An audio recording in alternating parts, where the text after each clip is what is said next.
21:20 horas. Entrada 80.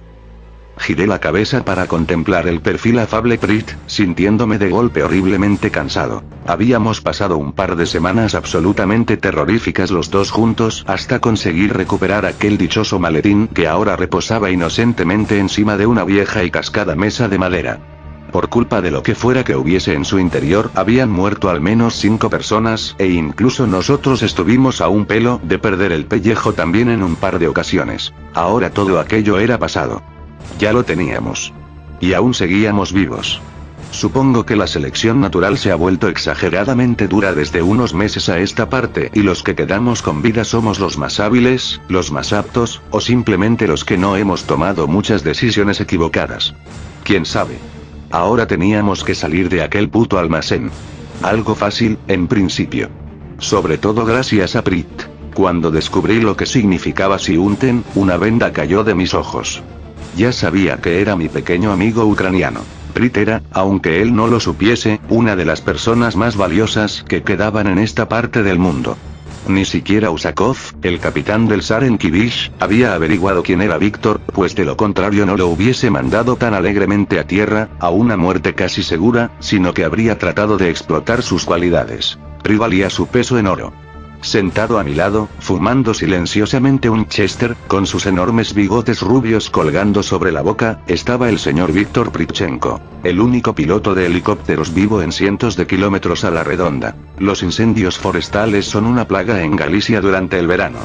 Ser una de las regiones más arboladas y boscosas de Europa tiene como consecuencia que todos los años voraces incendios asolen hectáreas y hectáreas de bosques, y son precisos enormes esfuerzos, materiales y humanos, para combatirlos. A principios de los 90, en unos años muy secos, con incendios particularmente enormes, el gobierno gallego se vio desbordado por la situación.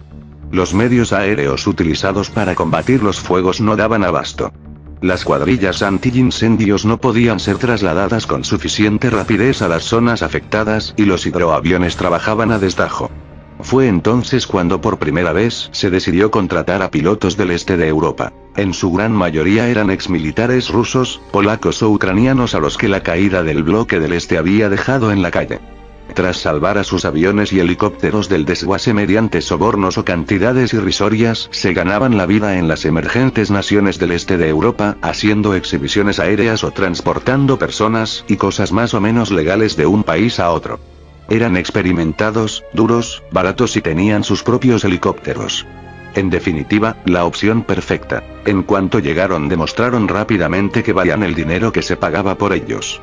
Para estos pilotos, sobre todo para los de la ex-URSS, con experiencia de combate en Afganistán y Chechenia, lanzarse a un incendio forestal era un juego de niños.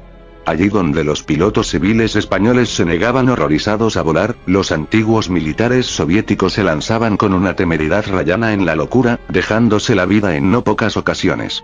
Además, sus viejos aparatos soviéticos de transporte eran duros, robustos, fáciles de mantener y poseían una capacidad de carga notablemente superior a la de sus gemelos occidentales, lo que los hacía ideales para aquel cometido. Desde entonces, año tras año, los pilotos del este y sus viejos cacharros, ahora ya no tan viejos, seguían llegando a Galicia, donde se instalaban entre marzo y octubre para su lucha anti-incendios, y finalmente volverse al este de Europa en invierno, cargados hasta los topes de productos occidentales que revendían después en el mercado negro. Prit me contaba todo esto con voz monótona, mientras encendía un cigarrillo con la colilla del anterior. Era de Zaporozhye, un minúsculo pueblecito del norte de Ucrania, aunque tenía nacionalidad rusa. Había entrado en el ejército rojo con tan solo 17 años y tras su formación lo habían destinado a una escuadrilla de helicópteros de transporte.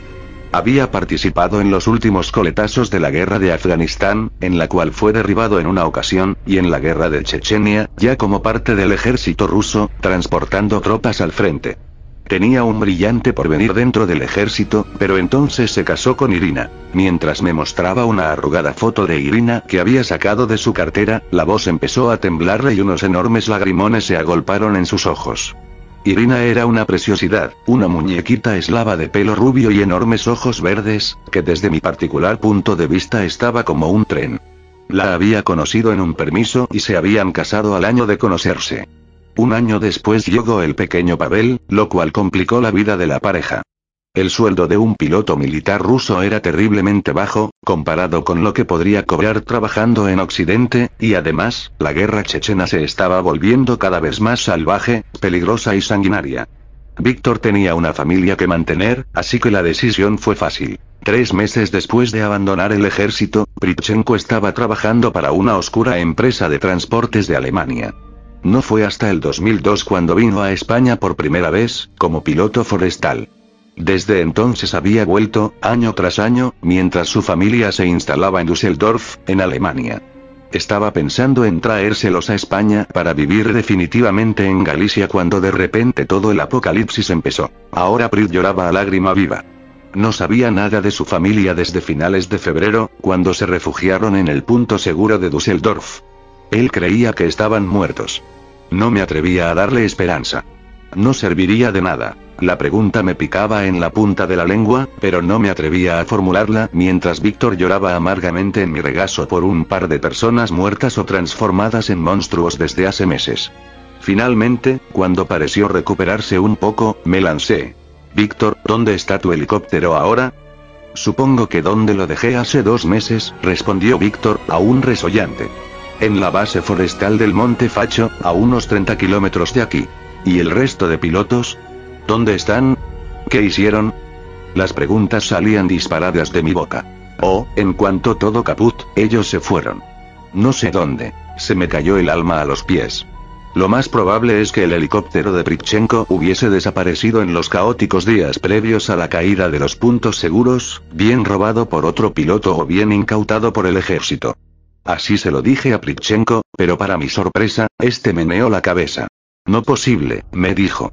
Helicóptero averiado. Necesitar pieza de engranaje rotor de cola. Pieza pequeña, pero muy cara.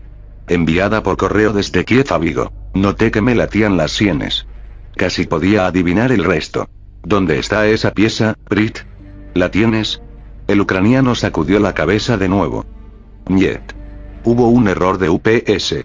Ellos saber qué pieza ser para un ucraniano, pero dar al ucraniano equivocado, cuando éste venía por ella. Me senté pesadamente en una silla, mientras pensaba a toda velocidad.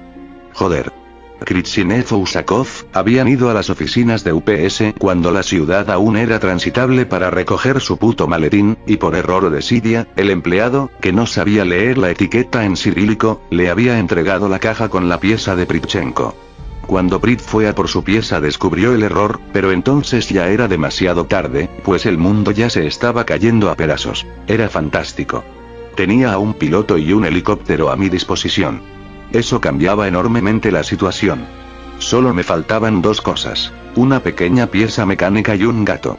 Y sabía dónde estaban ambas. En el Sarenkivish.